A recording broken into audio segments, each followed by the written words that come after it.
मेरे देखने सुनने चाहने वालों को मेरी तरफ से मोहब्बत व सलाम। उम्मीद है कि आप तमाम बज़ात खैरियत से होंगे। दोस्तों, आज की वीडियो में मैं डिस्कस करने जा रहा हूँ कि मैंने कैसे एज़्योर की सर्टिफिकेशन की। मैंने रिसेंटली एज़्योर की सर्टिफिकेशन पास की है AZ104। तो मैंने कौन-कौन से स्टेप्स लिए जिससे मुझे लर्निंग करने को मिला और जिससे मुझे पढ़ने को मिला और मैंने क्या-क्या किया, मैं तमाम चीज़ों को इसमें डिटेल में बात करूँगा। तो मेरे साथ रहिएगा, आपको बहुत ज़्यादा मज़ा आने वाला है। चलते हैं वीडियो की जानिब। तो एज़्योर जो है ये जैसे AWS है, इस तरह एज़्योर है, इसी तरह गूगल का भी है। ये क्लाउड प्लेटफ़ॉर्म है और अगर आप काम करना चाहते हैं इसके ऊपर, तो आपने इसके एज़्योर के फंडामेंटल्स को समझना ज़रूरी है। यानी जो बंदा सिस्टम इंजीनियर है उसको इतना तो इल्म होगा ही कि अब सारी चीज़ें क्योंकि क्लाउड में मूव करती जा रही हैं, ऑन प्रेमिसेस ख़त्म होता जा रहा है, तो क्लाउड में आना ज़रूरी है। अपने आप को अपग्रेड करना बहुत ज़्यादा ज़रूरी है, वरना आप पीछे रह जाएँगे। तो इस हवाले से इसकी जो फर्स्ट ट्रेनिंग है वो है एज़्योर फंडामेंटल। एज़्योर फंडामेंटल में आपको बेसिक अंडरस्टैंडिंग देगा कि कैसे आप एज़्योर के अंदर अपनी अंडरस्टैंडिंग ले सकते हैं, किस तरह आप जाकर एज़्योर को एक्सप्लोर कर सकते हैं। इसका अकाउंट बिल्कुल फ्री है, आप वो जाकर लीजिए ट्रेनिंग। उसके बाद आप नेक्स्ट स्टेप ये आता है कि आप एडमिनिस्ट्रेशन लेवल पर जाना चाहते हैं, यानी आप ये देखना चाहते हैं कि मैंने बेसिक फंडामेंटल समझ लिया है कि क्लाउड किस तरह वर्क करता है, एज़्योर की क्या अंडरस्टैंडिंग है। इसके बाद आपकी एडमिनिस्ट्रेशन लेवल पर आता है। एडमिनिस्ट्रेशन लेवल के बहुत सारी कैटेगरीज़ हैं, यानी कि ये समझने के लिए कि आपके क्या-क्या रोल्स हैं, क्या-क्या रिस्पॉन्सिबिलिटी है, तो वो तमाम रोल्स और तमाम रिस्पॉन्सिबिलिटी आप ही कंडक्ट करेंगे। यानी अगर आपने वीएम बनानी है या वर्चुअल लैन बनाना है या स्टोरेज है, इन तमाम की आपको बेसिक अंडरस्टैंडिंग बहुत अच्छी होनी चाहिए। इसके बाद आप एडवांस लेवल पर जाएँगे ना। अगर आपको यही नहीं पता कि एज़्योर के अंदर काम कैसे करते हैं, लॉगिन कैसे करते हैं, तो सर्टिफिकेशन करने का फ़ायदा नहीं होगा। तो सर्टिफिकेशन के लिए फंडामेंटल बहुत ज़रूरी है। फंडामेंटल के बाद जब आप सर्टिफिकेशन पे जाते हैं, तो वो कौन सी सोर्सेज़ हैं जिससे मैंने पढ़ा। तो पहली सोर्स है प्लूरलसाइट, यानी एक वेबसाइट है जिसके अंदर आप जाके अपने आप को एनरोल कर लेते हैं और वहाँ जाकर आप वीडियो लर्निंग करते हैं। बहुत अच्छा प्लेटफ़ॉर्म है, मैंने उससे पढ़ा, मुझे बहुत ज़्यादा अंडरस्टैंडिंग मिली। इसके बाद मैंने माइक्रोसॉफ्ट की अपनी इटसेल्फ भी एक ट्रेनिंग होती है, जब आप एज़्योर एडमिनिस्ट्रेशन लिखते हैं, तो वहाँ से इसके नोट्स मिल जाते हैं। आप उसे करें, अंडरस्टैंडिंग करें, आपको समझ आ जाएगा। इसके बाद क्या प्रोसेस होगा, जब आपने पूरी की पूरी ट्रेनिंग ले ली, अंडरस्टैंडिंग कर ली, तो बुक्स भी अवेलेबल होती हैं, बुक से करें। मैंने बुक्स नहीं ली क्योंकि मेरी ऑलरेडी अंडरस्टैंडिंग काफ़ी ज़्यादा अच्छी थी।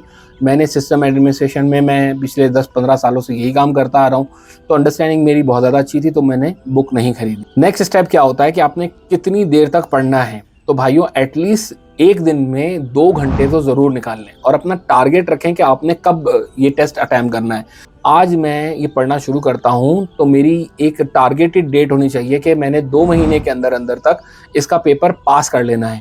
तो आज अपनी डेडलाइन लगाएँगे तो आप बड़े फास्ट ट्रैक पे करेंगे, अदरवाइज़ लूज़ हो जाएँगे। 2 घंटे ईच लगाएँ, अंडरस्टैंडिंग करें, पढ़ें, इसका अकाउंट बिल्कुल फ्री होगा।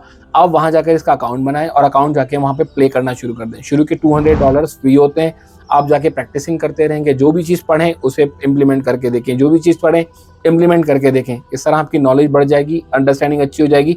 तो 2 घंटे तो कम से कम दें। वीकेंड पर आप ये काम कर सकते हैं कि हफ्ते में 1 दिन, इतवार का दिन होगा, संडे का दिन होगा, छुट्टी होगी, आप मौज कीजिए, ना पढ़िए, स्ट्रेस ना लीजिए, घूमिए फिरिए, एन्जॉय कीजिए, मगर नॉर्मल डेज़ में पढ़ लें। सैटरडे का दिन आपके पास ज़्यादा वक्त होता है, तो सैटरडे के दिन आप अपनी पढ़ाई की क्वांटिटी बढ़ा सकते हैं, लिमिट बढ़ा सकते हैं। 2 घंटे के बजाय 4 घंटे पढ़ लें, 4 घंटे के बजाय 6 घंटे पढ़ लें, थोड़ा-सा टाइम ब्रेक ऑफ ले लें, ऑफ लेने के बाद दोबारा पढ़ लें। जैसे मैंने किया, मैंने भी यही काम किया, ऑफ लिया, ऑन लिया, ऑफ लिया, ऑन लिया, मगर एटलीस्ट अंडरस्टैंडिंग डेवलप करी। इसके बाद बात करते हैं, जो एग्ज़ाम के जो पेपर्स होते हैं ये डिफरेंट होते हैं और डिफ़िकल्ट होते हैं।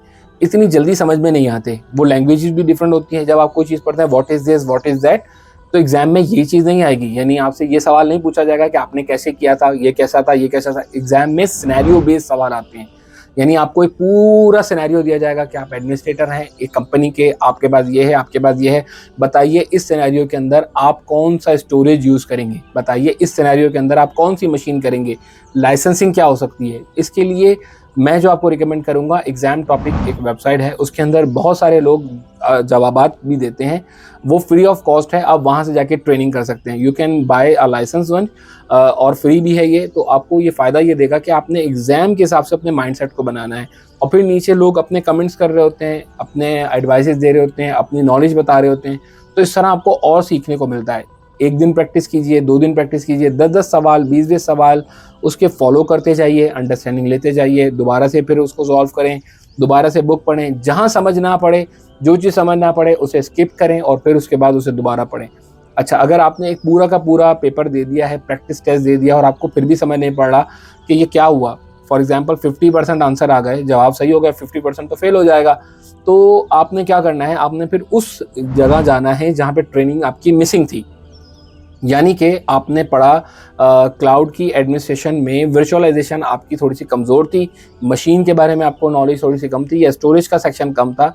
फिर आप जाइए ट्रेनिंग में जाके मशीन की वो पूरी स्टोरेज वाला चैप्टर दोबारा से पढ़ लीजिए, दोबारा से अंडरस्टैंडिंग लीजिए और फिर अपने पास नोट्स बनाइए कि मैंने क्या मिस किया और क्या मिस नहीं किया। फिर आप जाके दोबारा टेस्ट दीजिए, तो उम्मीद है कि आपका वो टेस्ट पास हो जाएगा। क्योंकि अगर आप प्रैक्टिसिंग करते रहेंगे, अंडरस्टैंडिंग लेते रहेंगे, ट्रेनिंग करते रहेंगे, तो इस तरह आप पास कर सकते हैं।